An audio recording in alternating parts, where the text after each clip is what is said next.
Okay, so thanks, David, and thanks, Adam, as well, for sharing about our policy work.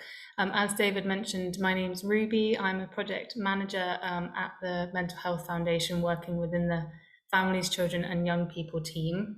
So I work on a lot of programs that we run. And some of the work that we've been doing recently is around addressing body image and mental health. And I'm going to be taking kind of the perspective of looking at education.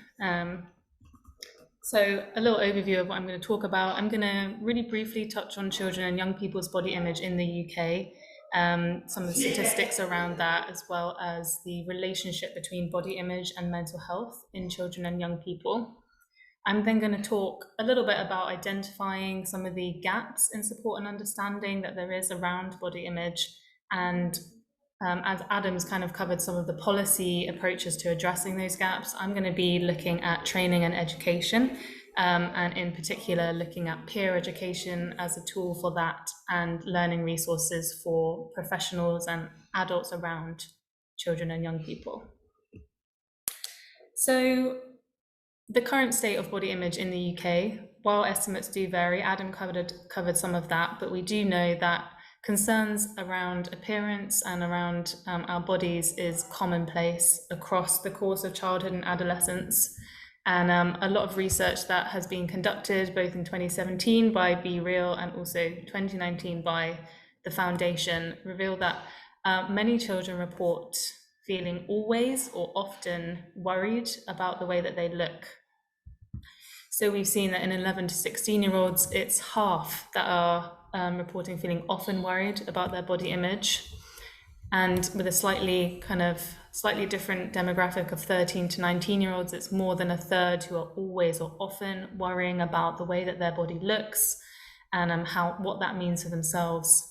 And kind of on top of that, we see that around kind of 36% of teenagers feel upset, and around the same number are feeling ashamed. So those kind of worries and concerns about body image is translating into other negative feelings about themselves.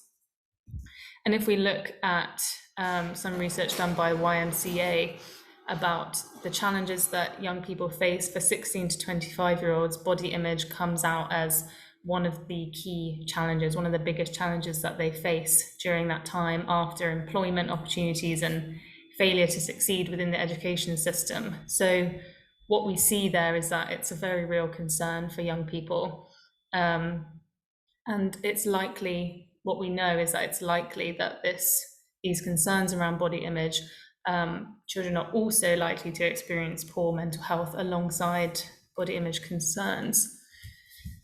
So if we're looking at the relationship between body image and mental health in children and young people, what we see is that, particularly in children aged 13 to 16, body dissatisfaction, so feeling dissatisfied with the way your body looks, the way it works, the way it makes you feel, has been linked to symptoms of depression. So feeling sad, feeling hopeless, irritated throughout the day and kind of life, and also anxiety disorders. So that's looking particularly with social anxiety, so feeling kind of nervous about going into social situations, how they will manage those situations, and friendships, relationships, and panic disorders as well.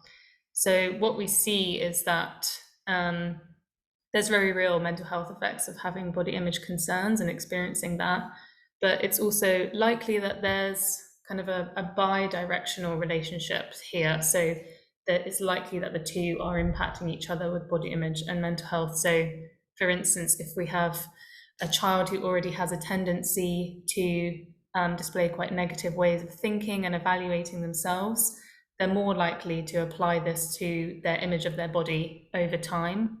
And this can lead to a reduction in focusing on self-kindness and care and looking after your mental health. So the two interact quite deeply across time.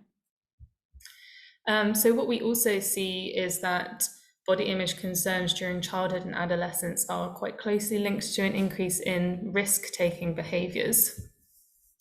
So if we think about a classroom of pupils here, we have an average class size of 30.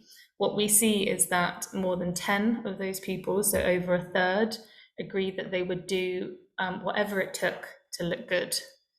So if we're delving into that a little bit deeper, we're seeing that 1 in 10 of them, so 3 in a classroom, have considered cosmetic surgery as a kind of method of trying to achieve what they would like to look like. And amongst secondary school aged boys, the same number, so 3 in a classroom of boys, would consider taking steroids to achieve their goals. So these are examples of kind of that risk-taking, more extreme behaviors in order to kind of obtain a visual result.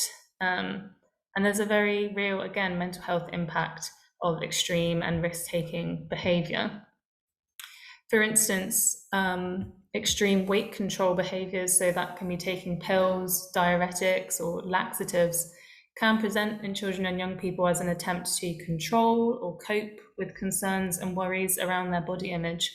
And what we see in girls and women aged 17 to 20 who display this behavior is that they're also more likely to experience suicidal thoughts. So some quite serious thoughts there around harm and self-harm, which can relate, is linked to, body image concerns. So we also see with non-suicidal self-harm behaviors, so in adolescents may be more likely to engage in non-suicidal self-harm when confronted with overwhelming or emotional experiences that they're likely to encounter throughout adolescence. If they're already experiencing body image concerns, and they may be more likely to display that non-suicidal self-harm behavior. So we can see here that there's a real link in kind of a lot of different aspects of mental health with body image in children and young people. So what does that support need to look like? Well, Adam mentioned some of the campaigns that have been coming up in the last few years, and there has been more and more information made available on body image, which is great. Some of these are on the screen now. Raising the profile of body image challenges that children and young people face, but there's still gaps that exist in knowledge and understanding, regulation and policy, as Adam addressed, but particularly in access to training and resources. So it can be addressed through kind of increasing research, filling those gaps, but what I'm going to be focusing on today is increasing quality of training and information that's out there, and also access to resources on body image, both for children and young people themselves, but particularly around the professionals who work with children and young people, and the adults, the parents, the carers who are around those young people. So at MHF, we do quite a lot of work in secondary schools all across the UK. And so we are interacting on a daily basis with class teachers, wellbeing leads within schools, PE teachers, and pupils kind of across the year groups from age 11 up to 18. And what we're seeing is that while body image is one of the biggest challenges for young people, there's also a lack of information available, particularly around recognizing the signs and behaviors of body image concerns. So how they are presenting, how body image concerns are being presented in the classroom, outside of the classroom, and when they're a cause for concern. So at what point are they impacting mental health? As well as how to support children and young people on a daily basis with developing and maintaining healthy body image. So, how can we actually, on the ground, action focused, understand how to support young people? And this is not only, we're hearing this from professionals, but also, professionals around young people, but also so that children and young people themselves have the tools to support their own mental health, their own body image, but also that of their peers. And it's this peer aspect that we believe is really important, and we've been doing a little bit of work around that. So peer education is quite a vital tool, we believe, in raising awareness around mental health topics and taking action and giving that power to young people. And so peer education, as a kind of quick explanation, is when you're training young people who are probably slightly older than the target group to understand a kind of curriculum and to deliver that curriculum to younger people. So there's quite a lot of research behind peer education that shows that younger people are more likely to find peer educators more credible. Also, the information, they find it clearer to understand and more relevant than an adult educator. They're much more likely to ask questions of a peer educator as opposed to an adult teacher or a parent. And peer education as a model embedded within schools can build upon existing structures that are already there of peer support that already exist across the school.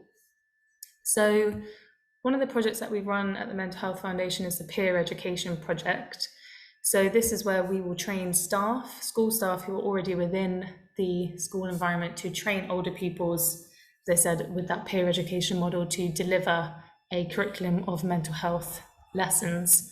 And what we've been doing when we're going through this work is we kind of go through a process of working with pupils and with school staff to understand what challenges are coming up, what they would like more information on, and how they would like those lessons, those assemblies and those resources, what they want them to look like, what activities they think would be a useful way of kind of disseminating and teaching about that topic. So one of the topics that comes up, time and time again is body image.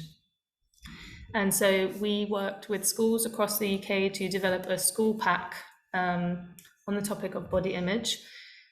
And this kind of process was working through co-production workshops with young people and staff.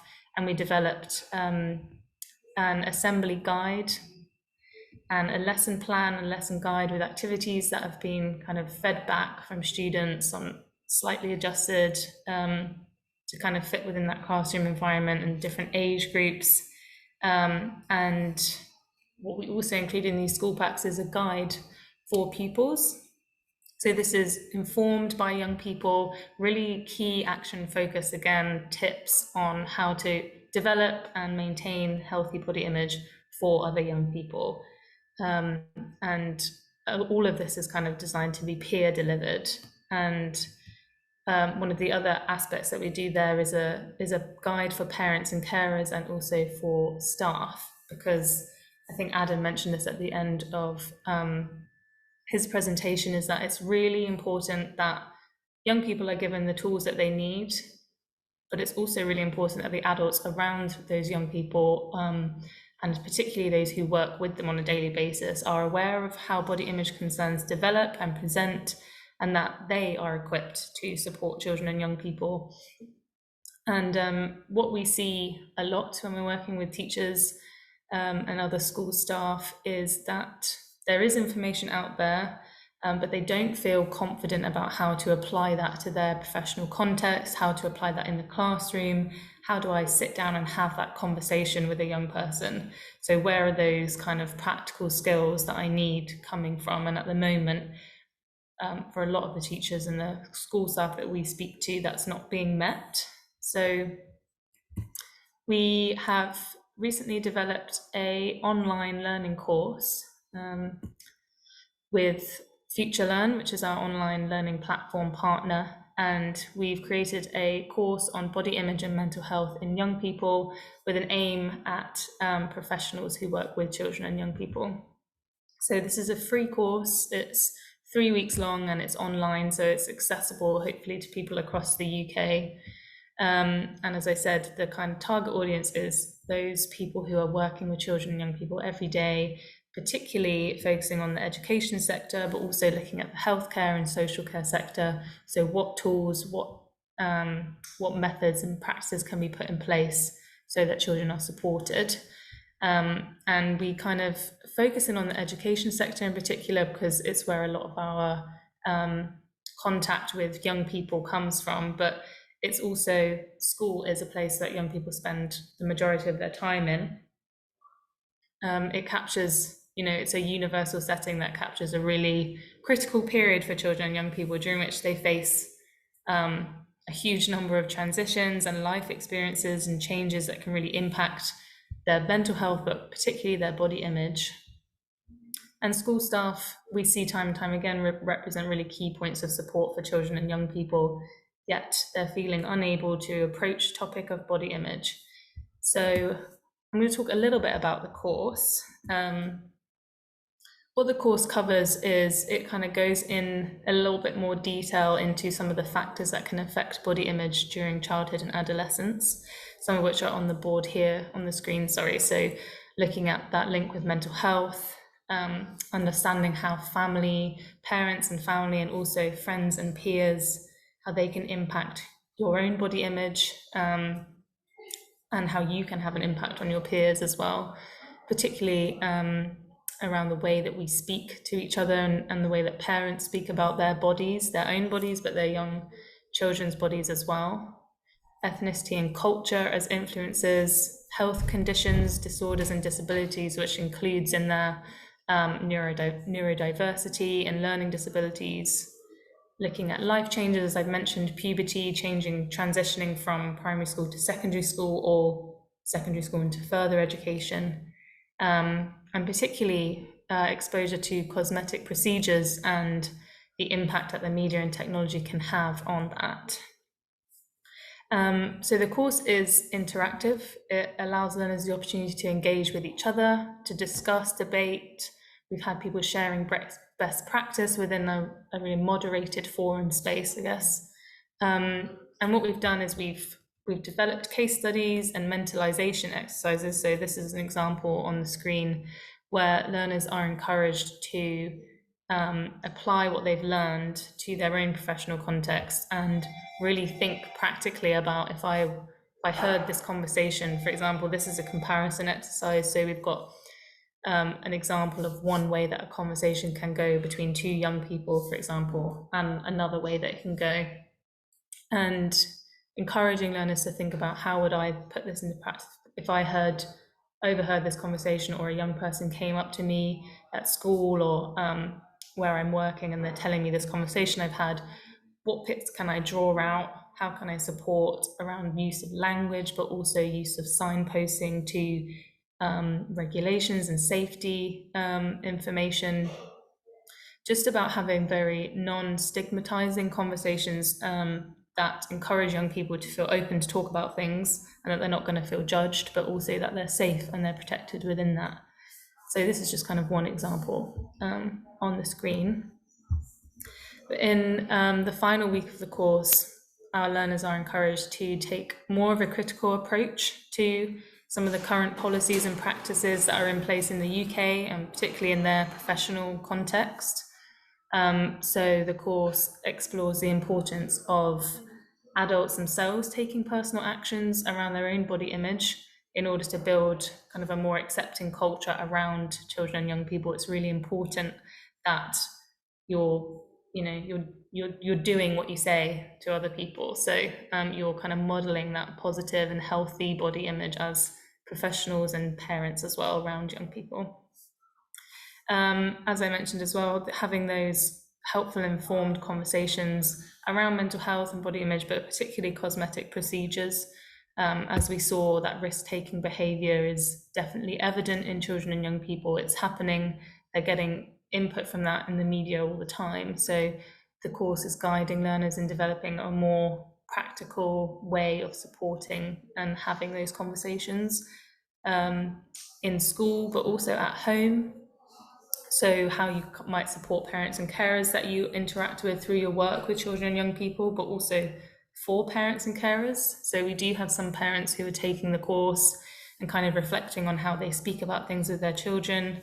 And yeah, we've got a lot of other resources that go alongside this, like our Mind Over Mirror campaign and resource. So there's a lot out there that we're creating. But yeah, and as lastly, as I mentioned, also how adults can get involved and more informed about policies and regulations that do exist, and how they can bring that into the classroom where appropriate, and what they can do outside of that time to support on kind of a wider societal scale. So I've got some examples of some of the conversations that we've got going on between learners, and some of the kind of reflections that the course is inviting, I guess. So the course is launched for a month now. We currently have over 1,000 learners who are taking the course. They're coming from the education sector, but we've also got healthcare professionals, social care professionals, we have dance teachers, we even have parents and grandparents who are taking the course. So there's a real wide range of opinions and insight and perspective that we're getting from adults, and engaging with each other, which is really great to see. Loads of advice sharing, best practice going on, which is really great.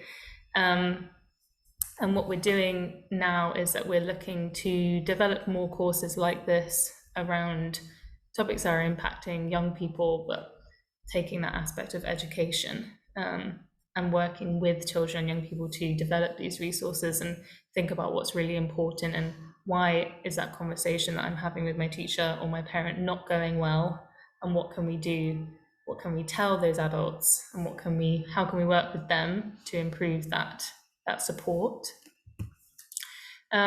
So yeah, that's kind of a wrap up of the work that we've been doing. And we can send links through at the end if David hasn't already to some of those resources. And yeah, we're always open for feedback as well, on new topics that we can be developing these resources on. So yeah, that's me. Thank you for listening.